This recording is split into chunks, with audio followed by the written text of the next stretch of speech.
పేదల సంక్షేమమే ప్రభుత్వ ధ్యేయమన్నారు రంగారెడ్డి జిల్లా షాద్నగర్ ఎమ్మెల్యే వీర్లపల్లి శంకర్. రంగారెడ్డి జిల్లా షాద్నగర్ పట్టణంలోని ఎమ్మెల్యే క్యాంపు కార్యాలయంలో కాంగ్రెస్ అధినేత రాహుల్ గాంధీ జన్మదినం సందర్భంగా కేక్ కట్ చేసి సంబరాలు నిర్వహించారు. అనంతరం ఎమ్మెల్యే వీర్లపల్లి శంకర్ మాట్లాడుతూ నిరుపేదల కోసం రాష్ట్ర ప్రభుత్వం అనేక సంక్షేమ పథకాలను ప్రవేశపెడుతుందన్నారు. ప్రభుత్వంపై అదనపు భారం పడుతున్నా కూడా సంపన్నులు తినే సన్న బియ్యం పేదలకు ఒకేసారి 3 నెలల బియ్యం అందజేస్తున్నామన్నారు. అర్హులైన ప్రతి ఒక్కరికి సంక్షేమం అందుతుందన్నారు. గ్రామాల్లో అర్హులను గుర్తించాలని ఇందిరమ్మ కమిటీలను ఆదేశించినట్లు తెలిపారు. తెలంగాణ అమరవీరుల త్యాగాలను తమ త్యాగాలుగా చెప్పుకొని రాష్ట్రాన్ని 10 ఏళ్లు బీఆర్ఎస్ పార్టీ ఏలిందన్నారు. ఎప్పటికీ వాళ్లే రాష్ట్రాన్ని ఏలాలనే ఉద్దేశంతో ఫోన్ ట్యాంపింగ్ చేసి నాయకుల వ్యక్తిగత స్వేచ్ఛకు భంగం కలిగించారన్నారు. అలాంటి వారిని కఠినంగా శిక్షిస్తామని ఈ సందర్భంగా ఆయన వ్యాఖ్యానించారు. సంతోషం ఉంటుందని చెప్పి వాళ్ళ యొక్క నైజాం అది కాబట్టి గాంధీ కుటుంబం ప్రాణత్యాగం చేసిన కుటుంబం ఈ దేశానికి కాబట్టి భవిష్యత్తులో కూడా ఇవాళ కొన్ని రాజకీయ పార్టీలు అన్నీ కూడా భారతదేశాన్ని విచ్ఛిన్నకరణ శక్తులు పరిపాలిస్తూ ఉన్నాయి. ఎప్పటికప్పుడు మొన్ననే చూసినాం. ఇవాళ గాంధీని అవమానం చేయడం, ఇలా అంబేద్కర్ని అవమానపరచడం, రాజ్యాంగాన్ని పరిహాసన చేయడం ఇవన్నీ జరుగుతూ ఉన్నాయి కాబట్టి మరి రాహుల్ గాంధీ గారు ఎప్పటికప్పుడు భారతదేశంలో ఎటువంటి అలజడులు సృష్టించినా, ఎన్ని వివాదాలు సృష్టించినా, ఎంతో మంది ఆర్థిక నేరగాలను ప్రోత్సహిస్తున్నప్పటికీ పార్లమెంట్లో ప్రతిపక్ష నేతగా అర్పణ పోరాటం చేస్తూ ఉన్నాడు. ప్రజల తరపున, పేద ప్రజల తరపున భారతదేశం కొరకు మనమందరం చూస్తూ ఉన్నాం. చింతన్ శిబిరం యొక్క సమావేశంలో ఈ భారతదేశంలో ఉన్న కులాలకు, మతాలకు, విభిన్న ప్రాంతాలకు అతీతంగా ఒక భారత్ జోడో యాత్ర చేపడితే ఈ యొక్క భారతదేశాన్ని అంతా ఏకతాటి మీద నడిపించవచ్చు అని చెప్పి ఆ తీర్మానం చేస్తే వారు 4700 కిలోమీటర్లు కన్యాకుమారి నుంచి కాశ్మీర్ వరకు వాననక, ఎండనక, రాయనక, రప్పనక, గుంతనక, గడ్డనక 6 నిమిషాలు నిరంతరము వారు భారత్ జోడో యాత్ర చేయడం జరిగింది. అందులో భాగంగా కూడా మన షాద్నగర్లో కూడా ఒక రాత్రి నిద్ర చేయడం జరిగింది. అది పవిత్రంగా ఇలా కాంగ్రెస్ కార్యకర్తలు పెద్ద ఊపిరి పోసుకొని ఆ రోజు వారిచ్చిన మద్దతు ఈడ ఒక రోజు ఉండడం వల్ల ప్రతి కాంగ్రెస్ కార్యకర్త ఎంతో పెద్ద ఎత్తున అసలు ఒక స్వతంత్ర సమర యుద్ధం ఎట్లయితే ఉండనో ఆ భారత్ జోడో యాత్ర మేము నభోషతో అదే మేము నడుస్తున్నా, ఆయన ఎమ్మడి నడుస్తున్నా కూడా ఎక్కడున్నాము ఎడ వస్తున్నాం అని కూడా అంత అనుభూతినిచ్చింది ఆ రోజు. కాబట్టి వారి కుటుంబం భగవత్ స్వరూప కుటుంబం కాబట్టి, నిస్వార్థమైన కుటుంబం కాబట్టి వారి యొక్క జన్మదినం సందర్భంగా ఇలా పెద్ద ఎత్తున కూడా ఈ జన్మదినం జరగడం జరిగింది. మేము ఆశిస్తూ ఉన్నాం తప్పకుండా ఆ కుటుంబం నుంచి ప్రధానమంత్రిగా ఉన్నప్పుడే ఈ భారతదేశంలో ఉండే ప్రతి పేదవానికి రక్షణగా ఉంటారు. కాబట్టి ప్రజలందరూ కోరుకుంటూ ఉన్నారు, మేమందరం కూడా కాంగ్రెస్ కార్యకర్తలు కోరుకుంటూ ఉన్నాం. రేపు భవిష్యత్తులో ఖచ్చితంగా రాహుల్ గాంధీ గారు ప్రధానమంత్రి కాబోతూ ఉన్నారు. ఈ యొక్క భారతదేశం దిశ మారబోతుందని చెప్పి మేమందరం సంతోషంగా ఈ వేడుకలు జరుపుకుంటాం. దానితో పాటు వాళ్ళు ఎంతోమంది రేషన్ కార్డు లేని కుటుంబాలు ఉన్నాయి. కొన్ని కుటుంబంలో సభ్యుల సంఖ్య కూడా పెరిగింది. సభ్యుల సంఖ్య నమోదు చేసుకుంటూ అర్హత కలిగిన ప్రతి ఒక్క పేద కుటుంబాలకు రేషన్ కార్డులు ప్రజాపాలనలో దరఖాస్తు పెట్టుకున్న ప్రతి ఒక్కరూ అర్హత కలిగి ఉంటే రేషన్ కార్డు ఇవ్వడానికి ఈ ప్రభుత్వం అధికారులకు ఆదేశించడం జరిగింది. ఇవాళ నేను గ్రామాలలో ప్రతి ఒక్కరికి ఈ పార్టీ ఆ పార్టీ అని కాదు, అర్హత కలిగిన ప్రతి ఒక్కరికి ఈ రేషన్ కార్డు విచారణ జరుగుతూ ఉంది. గ్రామాలలో గ్రామ కమిటీ అధ్యక్షులు కానీ పేద ప్రజలకు కూడు గూడు నీడ కల్పించాలని ఒక సంకల్పంతో ఈ రాష్ట్ర ప్రభుత్వం, రాష్ట్ర ముఖ్యమంత్రి వర్యులు,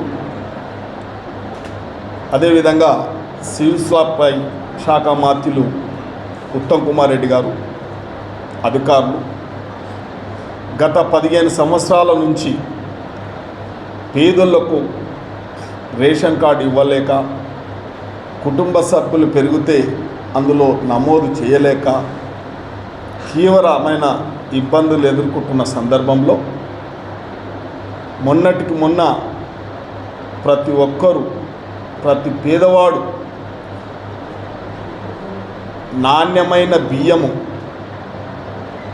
ధనవంతులు తినే బియ్యం పేదవాళ్ళు కూడా తినాలనే ఒక ఆలోచనతోని ఆర్థికంగా భారమైనప్పటికీ పేద ప్రజలకు ఆరోగ్యకరమైన సన్నబియ్యం అందించాలనే ఒక సంకల్పం. ఎక్కడ కానీ వాళ్ళ రైతులు ఎంత సంతోషంగా ఉన్నారంటే చాలా సంతోషంగా ఉన్నారు. ఇవాళ గులాబీ కండువలు వేసుకున్న వాళ్ళు బౌ బౌ బౌ అని మొరిగినంత మాత్రాల అది ప్రజల వ్యతిరేకత కాదు.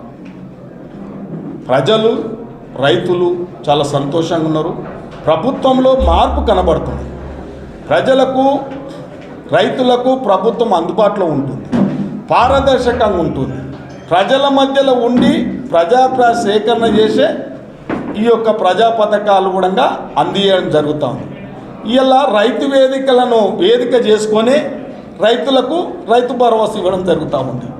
ఎప్పుడన్నా ఇంత ప్రజాభిప్రాయం ప్రకారం వల్ల సాగుకు యోగ్యమైన భూమికి మాత్రం ఇవ్వడం జరుగుతుంది. అది ప్రజాభిప్రాయ సేకరణ చేసిర్రు, రైతుల సమాలోచన చేసిర్రు, రైతు సదస్సులు పెట్టిర్రు. ఎన్ని ఎకరాలకు ఇవ్వాలి, ఎవరికి ఇవ్వాలి అనేది వాళ్ళే నిర్ణయించరు. ఆ నిర్ణయం ప్రకారమే ఈ ప్రభుత్వం చర్యలు తీసుకొని రైతు భరోసా కూడా తల్లి పేరు మీద ఉంటే నా పేరు మీద కాల, నా పేరు కాలని ఇలా కుటుంబం యొక్క గ్రూపు పేరు చెప్పడానికి కూడా ఇబ్బందులు ఉన్నాయి. కొన్ని బ్యాంకులో కూడా తప్పులు జరిగినాయి. అది ప్రభుత్వం దగ్గర ఇంకా జరుగుతూ ఉంది. ఇవ్వాలనే మాత్రం ఉద్దేశం ఉంది ప్రభుత్వానికి. ఫోన్ ట్యాపింగ్, ప్రముఖంగా ఫోన్ ట్యాపింగ్ సంబంధించి ఎంతో రగడ జరుగుతుంది. షాద్నగర్లో కూడా ఒక విష్ణువర్ధన్ రెడ్డి అనే వ్యక్తి నాయకుడిని ఒక ఇతర పార్టీ వ్యక్తి తీసుకున్నారు.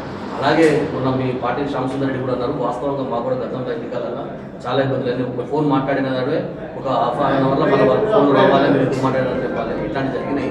అదంతా వాస్తవమే అంటున్నారు మీ పార్టీలో కూడా. మీ పార్టీ కూడా మీ ఫోన్ కూడా ట్యాపింగ్ జరిగిందా? జరిగితే మీకేమైనా కాల్ వచ్చిందా? ఇప్పుడు నిజంగా చెప్పాలంటే కాంగ్రెస్ పార్టీ ప్రజాస్వామ్య పార్టీ. ప్రజలు నచ్చే విధంగా, ప్రజల జీవితానికి భంగం కలిగే విధంగా 38 కోట్ల రూపాయలు విడుదల చేయడం జరిగింది. ఇవాళ కొందరు పని కట్టుకొని ఈ రాష్ట్ర ప్రభుత్వం మీద బుర్జ దల్లడం తప్ప ఇంకా వేరే పనే లేదు. వాళ్ళ సరి అయిన సమయానికి సరి అయిన ఆలోచన చెప్పరు, సరి అయిన ప్రతిపక్ష పాత్ర పోషించరు. ఎక్కడ తిరిగి ఒక ప్రెస్ ముఖంగా వచ్చి అవాకులు చెవాకులు మాట్లాడడం తప్ప ప్రజల తరపున ప్రజలకు అండగా నిలబడి వాళ్ళ సమస్యను పరిష్కారం చేద్దామనే చిత్తశుద్ధి ఇవాళ ప్రతిపక్షాలకు లేదు లేదు లేదు. అంతే సింపుల్. వచ్చే నెలలో ఇస్తాం. ఇది ఎంపిక అయిపోతుండగా ఇస్తాం. ఇవి ఎంపిక అయిపోతుండగానే ఇస్తూనే ఉంటాం. ఇంకేమన్నా ఉందా? రైతు భరోసాకు సంబంధించి ఎన్ని ఎకరాల వరకు ఇంత స్లాబ్ అని మనం పెట్టినరా? గతంలో చాలా మంది రాలేదని చెప్తున్నారు. మరి ఈసారి అందరికి వస్తుందా లేకపోతే తక్కువ వస్తుంది వల్ల మీరు చూడండి, ఇది ఒక అపోహ మాత్రం. ఇప్పుడు ఏ స్కీమ్ తెచ్చినా అందులో కొందరు అర్హతకు దూరంగా ఉంటారు కాబట్టి, అర్హత లేని వాళ్ళు కూడా మాకు కావాలని కోరుకుంటూ ఉంటారు కాబట్టి, సాగుకు యోగ్యమైన ప్రతి ఎకరా కూడా ఇస్తున్నామని స్వయంగా రాష్ట్ర ముఖ్యమంత్రి, స్వయంగా రాష్ట్ర వ్యవసాయ శాఖ మంత్రులు చేశారు. ఇప్పుడు వ్యవసాయానికి యోగ్యం కాని భూమికి మాత్రం ఈ ప్రభుత్వం ఇవ్వదు. రాళ్లకు రప్పులకు ఇందిరమ్మ కమిటీలు కానీ ఇదొక ఈ అవకాశాన్ని సద్వినియోగం చేసుకొని ఏ ఒక్క పేదవాడు రేషన్ కార్డు లేని వాళ్ళు మిస్ కాకుండా ఇది ప్రతి ఒక్కరు కూడా సరి అయిన ఈ అవకాశాన్ని వినియోగించుకోవాలని చెప్పి నేను కార్డులు లేని నిరుపేదలకు విజ్ఞప్తి చేస్తూ ఉన్నా. అదేవిధంగా కార్యకర్తలు కూడా విజ్ఞప్తి చేస్తూ ఉన్నా. మన బాధ్యత పేదవాళ్లకు సాయం చేయడం ప్రతి కాంగ్రెస్ కార్యకర్త యొక్క కర్తవ్యం. దీన్ని సద్వినియోగం చేసుకోవాల్సిందిగా దాదాపు ఇలా యుద్ధ ప్రాతిపదికంగా ఈ 10 రోజులలో ప్రతి గ్రామంలో ఇలా కుటుంబ సభ్యుల సంఖ్య పెరిగితే నమోదు చేయాలి. అర్హత కలిగిన రేషన్ కార్డు లేని వాళ్ళని ఎంపిక చేయాల్సిన బాధ్యత ప్రజాపాలన ఎవరైతే దరఖాస్తులు పెట్టుకున్నారో అవన్నీ గ్రామాలల్లో ఇంటింటికి తిరిగి విచారణ జరుగుతూ ఉంది. కాబట్టి ఇది అందరం సద్వినియోగం చేసుకోవాలని, ప్రజలు కూడా సద్వినియోగం చేసుకోవాలి, అందుబాటులో ఉండాలి, అధికారులు వచ్చినప్పుడు అందుబాటులో ఉండి దీన్ని సద్వినియోగం చేసుకోవాలని చెప్పి నా యొక్క విజ్ఞప్తి.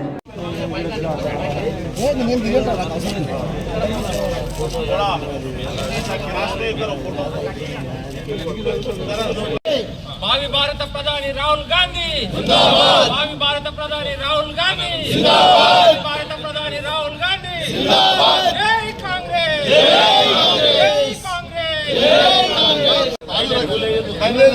దండ అయిపోలే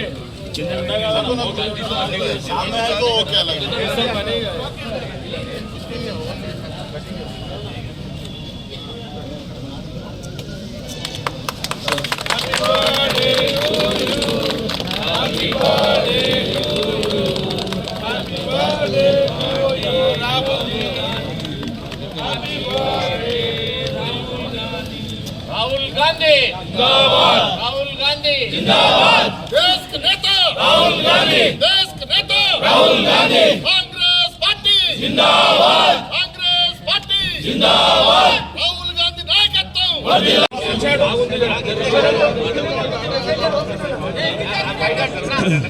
చందనా చందనా కొంచెం కొంచెం చందనా కొంచెం రైట్ రైట్ ఒక్క నిమిషం